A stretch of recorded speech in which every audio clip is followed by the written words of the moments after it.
पानी बनको तिरी तिरे धारो सालै जो पानी खायो बागैले पानी खायो बागैले। हजुर साथीहरू नमस्ते नमस्ते नमस्ते। म केशव दालको तर्फबाट फेरि पनि केशव ब्लग युट्युब च्यानलमा यहाँलाई स्वागत गर्दै आज मैले हाम्रो यो कृष्ण नगरपालिका वार्ड नम्बर 12 ठुली पोखरीको साबिकको वार्ड नम्बर 2 टाढो हुने ठाउँबाट एउटा ब्लग बनाउने कोसिस गरेको छु र कति दिनु सक्ने आशाका साथ यहाँलाई नै चाहिँ देखिने चारैतिरको दृश्यहरू देखाउँछु है त। साथीहरू यो टाढाको चाहिँ अलि सल्तिमै पर्यो।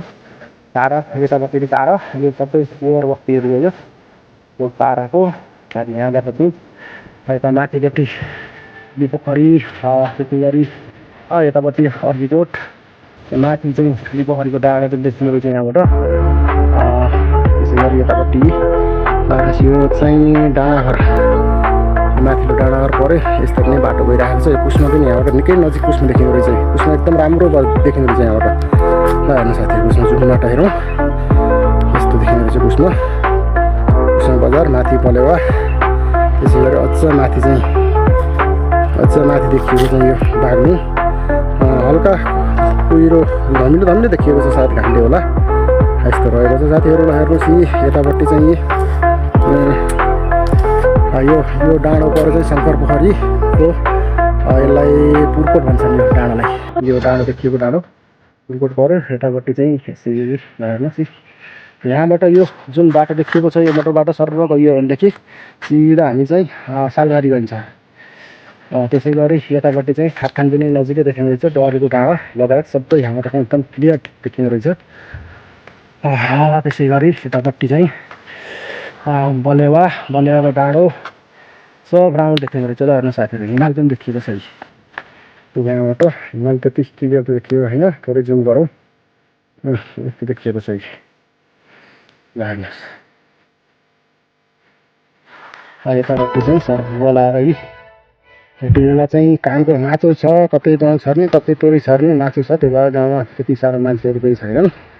त्यस्तो रहेको साथीहरू। यता माथि डाँडाहरू अलि तलै परेको अलि गहिरोमै परेको कारणले गर्दाखेरि चाहिँ यहाँबाट चारैतिर हेर्न अलिक असम्भव छ। तैपनि अलिअलि क्लियर देखिएको थियो यहाँबाट हेर्दा।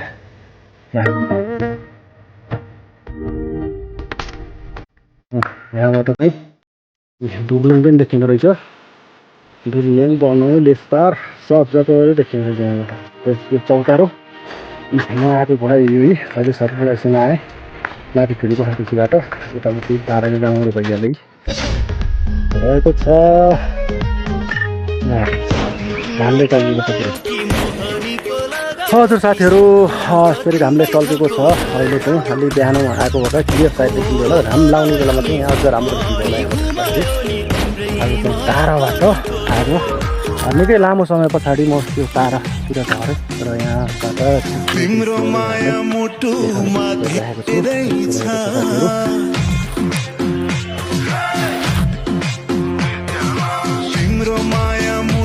लखटेर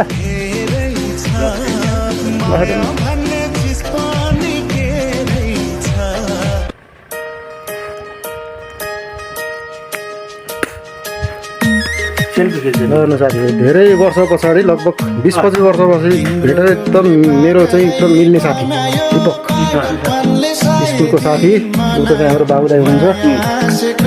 हामी क्लासमेट एकदम रमाइलो साथी। धेरै वर्षपछि भेट भयो आजै।